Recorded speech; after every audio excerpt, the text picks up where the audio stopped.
During an interview for a podcast yesterday, which was Saturday, August the 15th, 2020, I was asked if I could sort out one area of the criminal justice system right now, what would my priority be?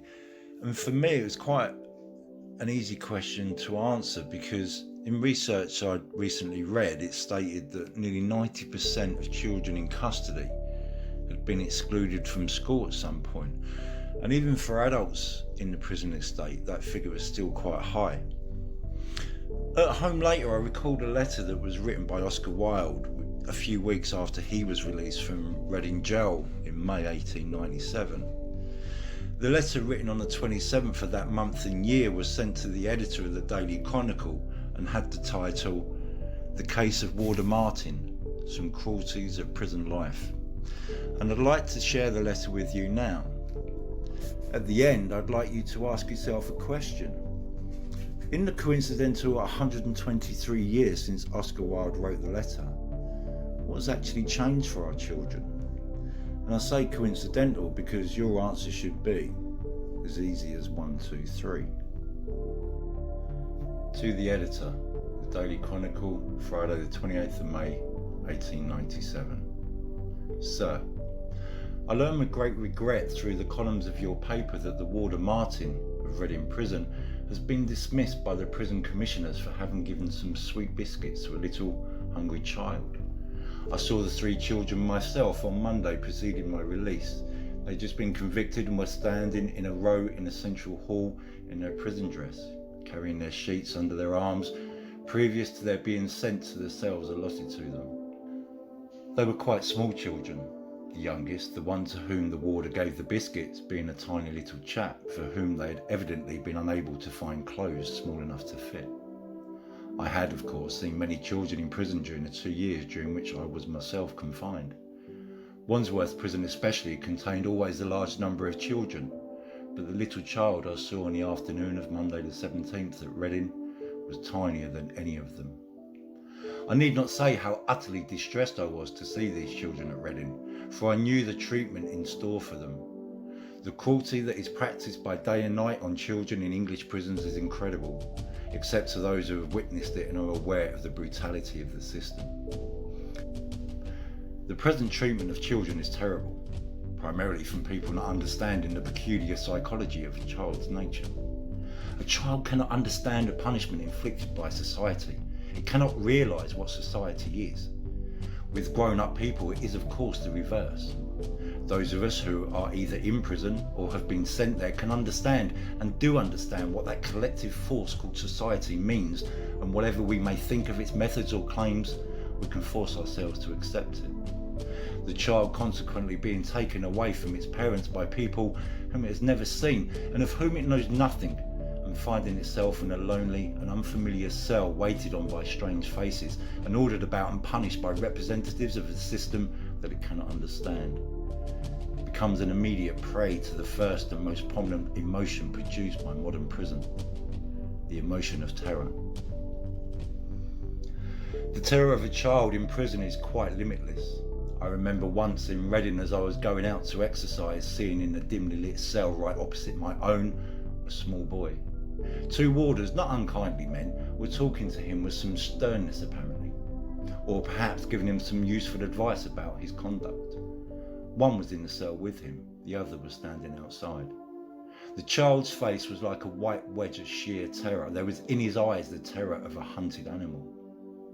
The next morning I heard him at breakfast crying and calling to be let out. His cry was for his parents. From time to time I could hear the deep voice of the warder on duty telling him to keep quiet. Yet he was not even convicted of whatever little offence he had been charged with. He was simply on remand. That I knew by his wearing his own clothes, which seemed neat enough. He was, however, wearing prison socks and shoes. This showed that he was a very poor boy, whose own shoes, if he had any, were in a bad state. Justices and magistrates, an entirely ignorant class as a rule, often remand children for a week and then perhaps remit whatever sentence they are entitled to pass. They call this not sending a child to prison. It is of course a stupid view on their part. To a little child, whether he is in prison, on remand or after conviction, is not a subtlety of social position he can comprehend. To him, the horrible thing is to be there at all. In the eyes of humanity, it should be a horrible thing for him to be there at all. Every child is confined to itself for 23 hours out of the 24. This is the appalling thing. To shut up a child in a dimly lit cell for 23 hours out of the 24 is an example of the cruelty of stupidity. If an individual parent or guardian did this to a child, he would be severely punished. The Society for the Prevention of Cruelty to Children would take the matter up at once. There would be on all hands the utmost detestation of whomsoever had been guilty of such cruelty. A heavy sentence would undoubtedly follow conviction, but our own actual society does worse itself. Inhumane treatment by society is to the child the more terrible because there is no appeal. A parent or a guardian can be moved and let out a child from the dark, lonely room in which it is confined, but a warder cannot. Most warders are very fond of children, but the system prohibits them from rendering the child any assistance. Should they do so, as Warder Martin did, they are dismissed. The second thing from which a child suffers in prison is hunger. The food is given to it consists of a piece of usually badly baked prison bread and a tin of water for breakfast at 7:30. At 12 o'clock it gets dinner composed of a tin of coarse Indian meal stirabout, and at 5:30 it gets a piece of dry bread and a tin of water for its supper. This diet, in the case of a strong grown man, is always productive of illness of some kind, chiefly of course diarrhoea with its attendant weakness. In the case of a child, the child is, as a rule, incapable of eating the food at all. Anyone who knows anything about children knows how easily a child's digestion system is upset by a fit of crying or trouble and mental distress of any kind. A child who has been crying all day long and perhaps half the night in a lonely, dimly lit cell and is preyed upon by terror simply cannot eat food of this coarse, horrible kind. In the case of the little child to whom Warder Martin gave the biscuits, the child was crying with hunger on Tuesday morning, utterly unable to eat the bread and water served to it for its breakfast. Martin went out after the breakfast had been served and bought the few sweet biscuits for the child rather than see it starving. It was a beautiful action on his part and was so recognised by the child who, utterly conscious of the regulation of the prison, told one of the senior warders how kind this junior warder had been to him. The result was, of course, a report and dismissal. As regards the children, a great deal has been talked and written lately about the contaminating influence of prison on young children. What is said is quite true. A child is utterly contaminated by prison life. But the contaminating influence is not that of the prisoners. It is that of the whole prison system, of the governor, the chaplain, the warders, the lonely cell, the isolation, the revolting food, the rules of the prison commissioners, the mode of discipline, as it is termed, of the life. Every care is taken to isolate a child from the sight even of all prisoners over 16 years of age. Children sit behind a curtain in chapel and are sent out to take exercise in small, sunless yards, sometimes a stone yard, sometimes a yard at the back of the mills. Rather than that, then they should see the elder prisoners at exercise. But the only really humanising influence in prison is the influence of the prisoners.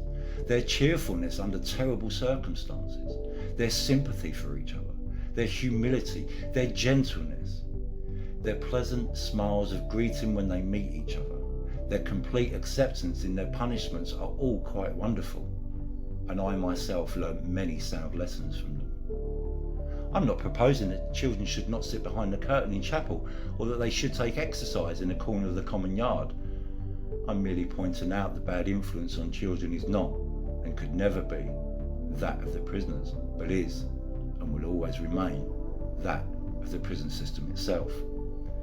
There is not a single man in Reading jail that would not gladly have done the 3 children's punishment for them. When I saw them last, it was on the Tuesday following their conviction. I was taking exercise at 11:30 with about 12 other men.